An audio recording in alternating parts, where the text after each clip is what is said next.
Nearly 5.5 million Americans have Alzheimer's disease. It is the 6th leading cause of death in this country. Yeah, this morning there's some hope for people in the early stages of Alzheimer's, and it involves insulin. And medical correspondent Dr. Jennifer Ashton is here this morning, and she has got some details.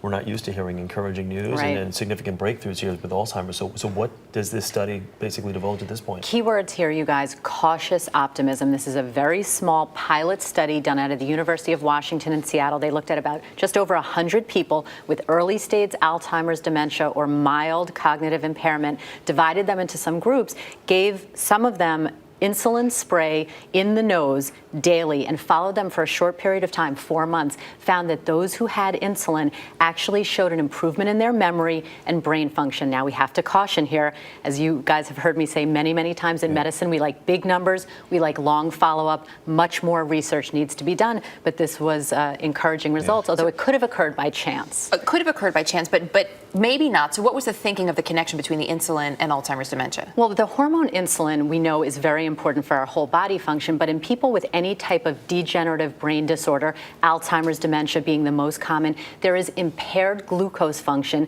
The hormone insulin is needed to process glucose, and it actually is thought that some of those tangles of protein that we hear about so often in Alzheimer's actually bind up the insulin, doesn't allow it to give the brain the glucose that it needs. Does it get us any closer to figuring out what causes it?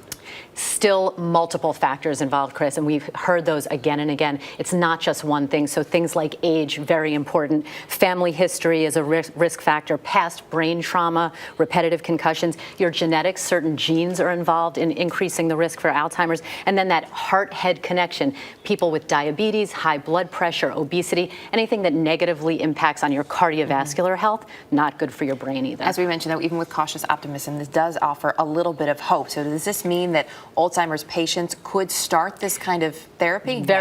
Not yet, not by any means. And we need to remember, insulin is a very powerful hormone. People should not take insulin unless they actually need it. It can have some very serious side effects. This is going to be an area of very exciting ongoing research. So we don't want to go too crazy here, but this is a significant news. Potentially, and they used a very special device that delivered it right into the nose. So it's not just random insulin. All right, Dr. Ashton, thank you. You Good bet. to see you Nice this to see you, morning. Jen.